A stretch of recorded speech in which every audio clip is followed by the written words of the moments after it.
Siapa yang hidupnya ngerasa capek? Nggak ada yang beres. Ngerasa bahwa hidupnya berantakan. Sementara kamu juga sadar bahwa kamu tuh udah berusaha banget untuk mengontrol semuanya. Sampai sesuatu yang kontrolnya bukan di kamu aja, kamu mau kendalikan. Mulai dari reaksi orang lain, cuaca keesokan hari, duit yang akan kamu dapetin besok, sampai hasil yang belum terjadi, kamu juga pengen kontrol dan pengen kamu pastiin di masa sekarang, di saat ini. Bahkan kalau bisa, Tuhan pun seolah-olah ingin kamu kendalikan. Dan itulah penyebab terbesar kenapa otak kamu nggak pernah bisa tenang.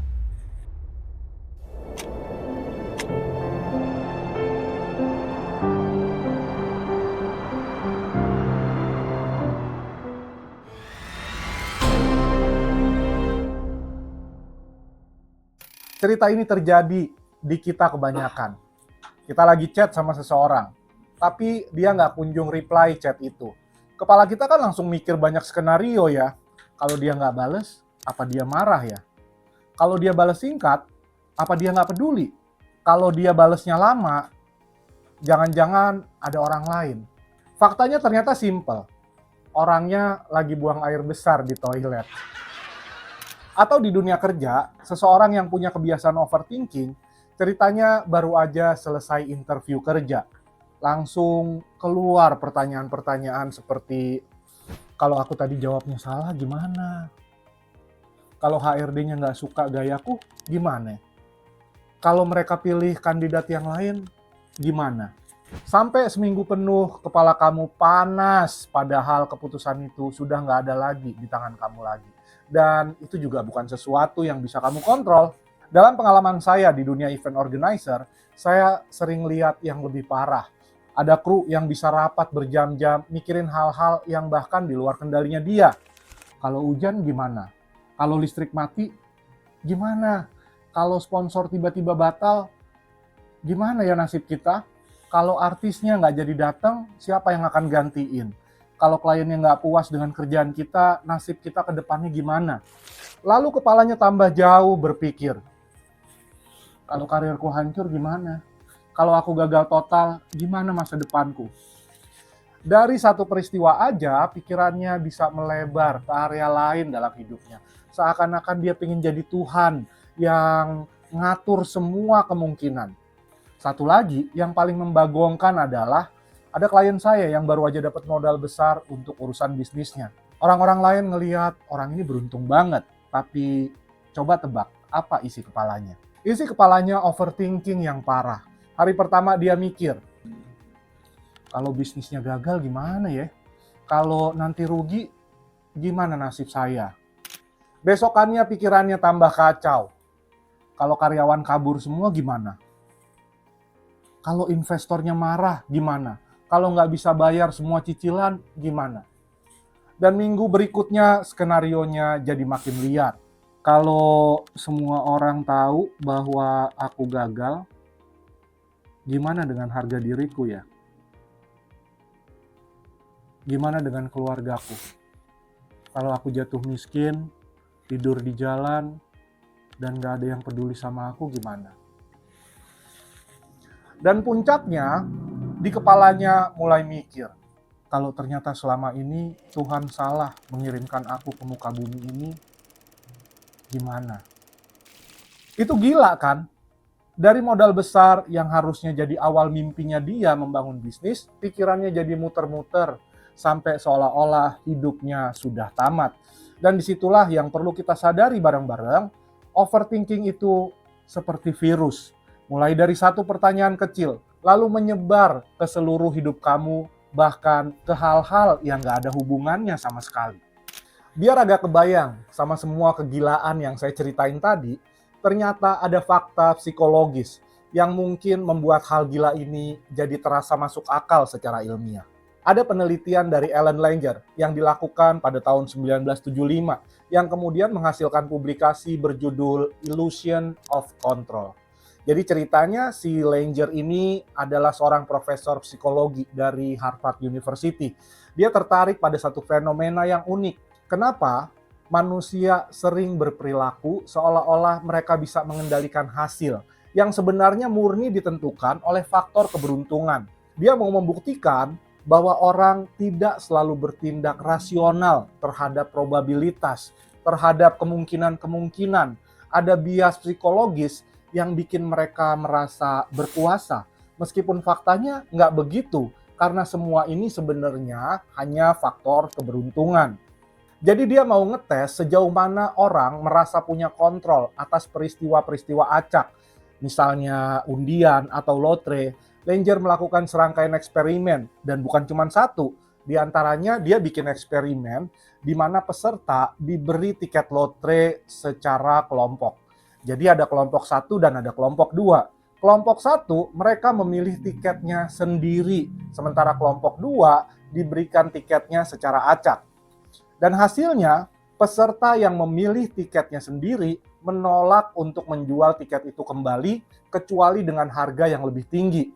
Karena mereka merasa bahwa tiketnya lebih berharga karena dipilih sendiri. Padahal peluang menangnya tetap sama. Dalam eksperimen lain, ketika peserta melempar dadu, mereka justru melempar lebih hati-hati seakan-akan ada skill yang bisa mempengaruhi hasilnya. Melempar dadu doang gitu loh. Lagi-lagi ini murni keberuntungan. Pada eksperimen tentang familiaritas, peserta lebih percaya diri kalau bermain dengan kartu atau angka yang mereka merasa sudah familiar.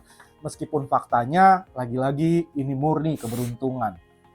Akhirnya Langer mengambil kesimpulan bahwa orang memiliki ilusi kontrol, persepsi bahwa mereka bisa mempengaruhi hasil yang sebenarnya acak. Dan ilusi itu makin kuat ketika mereka punya pilihan sendiri. Mereka merasa punya keterampilan. Situasinya mirip dengan kompetisi nyata. Dan efeknya orang sering mengeluarkan energi, pikiran, bahkan uang untuk hal-hal yang sebetulnya sama sekali di luar kendali mereka. Jadi dari sini kita bisa melihat bahwa manusia punya kecenderungan merasa seolah-olah mereka bisa mengontrol sesuatu. Padahal sebenarnya kontrol itu di luar kendali mereka. Dan itulah yang juga terjadi pada waktu kita overthinking. Kita pikir dengan memutar skenario di kepala berulang-ulang, kita bisa mencegah hal buruk terjadi. Padahal peluang tetap sama, hanya energi kita yang jadinya terkuras habis. Sekarang coba bayangin, kamu lagi bawa mobil dan kamu ada di persimpangan jalan. Kamu duduk di mobil, tapi kepala kamu udah sibuk mikirin, kalau lampu merah di sebelah sana nggak ganti gimana ya? Kalau kendaraan di belakang nggak sabar gimana? Atau kalau tiba-tiba polisi nongol tiba-tiba ngagetin, gimana? Kamu pengen ngontrol semua, termasuk lampu lalu lintas di kota. Itu kan mustahil. Dan hasilnya pastinya kamu akan capek sendiri, padahal mobil kamu belum jalan kemana-mana. Nggak jauh beda dengan orang yang saya sering lihat dalam dunia event organizer. Ada event manager yang pengen mastiin semuanya sempurna. Vendor harus bagus, dekorasi, sound system, bahkan cuaca pun kalau bisa besok itu nggak hujan. Cuaca yang kendalinya ada di Tuhan pun mau dia kontrol.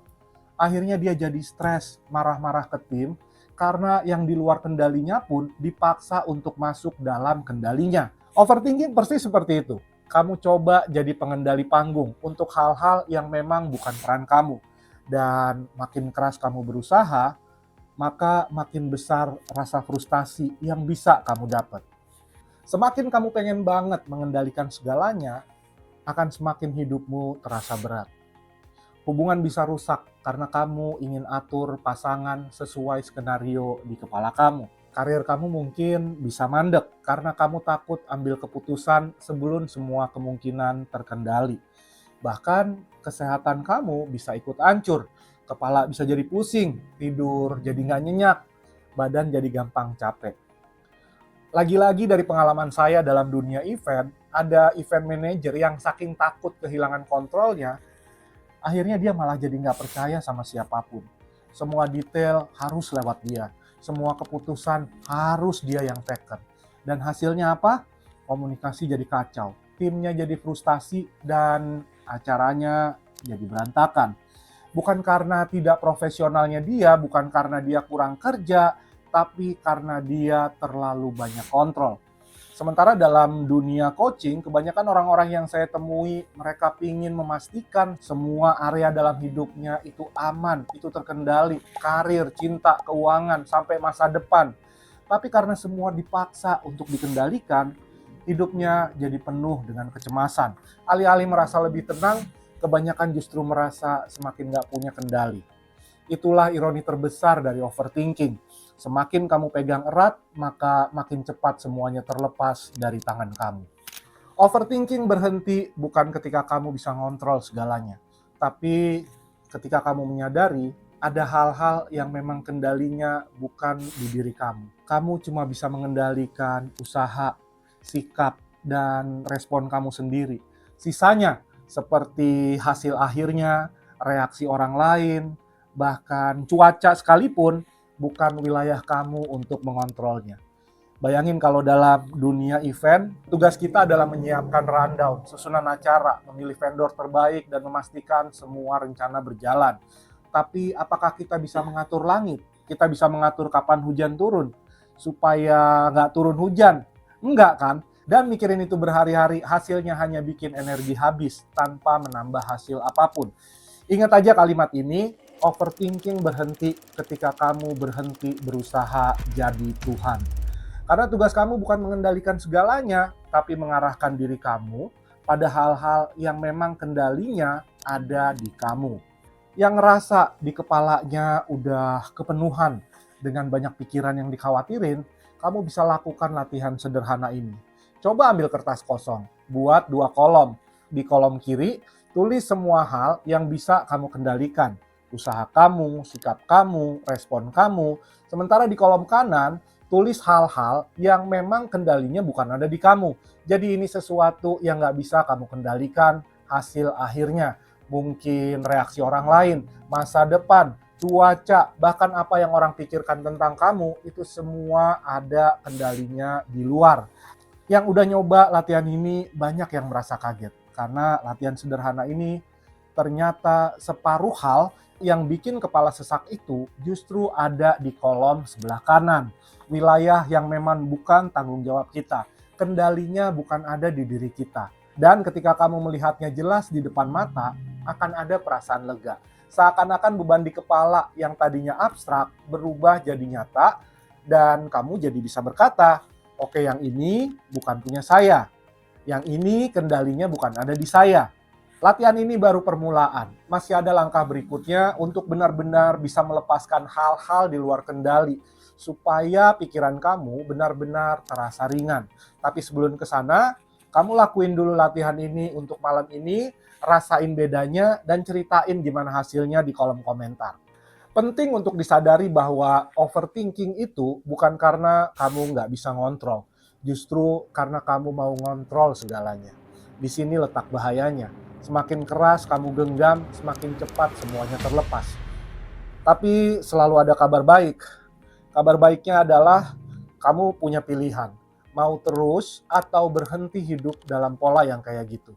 Dengan belajar membedakan mana yang memang ada di kendali kamu dan mana yang bukan di kendali kamu, maka hidup kamu akan jauh lebih ringan. Latihan sederhana tadi baru langkah awal, ada 2 langkah berikutnya yang akan benar-benar ngebantu kamu ngelepasin hal-hal yang selama ini bikin kepala kamu jadi penuh, bikin kamu jadi overthinking. Semua itu udah saya rangkum dalam sebuah panduan bernama Overthinking Detox. Isinya latihan-latihan singkat dan praktis yang bisa kamu lakuin setiap hari. Biar apa? Biar pikiranmu nggak jadi penjara, tapi jadi alat untuk hidup dengan tenang. Linknya udah saya sertakan di deskripsi yang ada di bawah video ini. Dan ingat kalimat ini, kadang cara terbaik untuk mengendalikan hidup kamu adalah dengan berhenti mencoba mengendalikan segalanya. Sebelum kita tutup video ini, satu lagi yang penting untuk kita ingat. Ini yang sering kita lupa. Hidup bukan tentang memastikan semua berjalan sesuai rencana, tapi tentang punya ruang untuk menerima ketidakpastian. Overthinking hanyalah tanda bahwa kamu sedang mencoba jadi pengendali di panggung yang bukan milik kamu. Begitu kamu sadar ini, kamu akan melihat sesuatu yang sederhana, tapi mengubah segalanya. Ketenangan datang bukan dari memiliki kendali penuh, tapi dari berani melepaskan apa yang memang di luar kendali kamu. Seperti perahu di sungai, kamu bisa mendayung sekuat tenaga, tapi arah akhirnya akan tetap mengikuti arus. Jadi tugas kamu bukan mengubah arus itu, tapi memastikan dayungmu bergerak di jalur yang benar. Dan disitulah kamu akan merasakan ada kedamaian saat berhenti melawan arus dan berani percaya pada jalan yang sudah Tuhan siapkan. Semoga video kali ini memberikan pencerahan, memberikan sudut pandang baru tentang overthinking. Jangan lupa bagikan video ini untuk teman-teman kamu, kolega kamu yang mungkin punya kebiasaan overthinking, sehingga video ini bisa membantu mereka untuk mendapatkan sudut pandang berbeda tentang overthinking. Jangan lupa kasih like dan subscribe supaya nggak ketinggalan konten-konten terbaru tentang kejelasan hidup dan bagaimana menjalani hidup dengan penuh.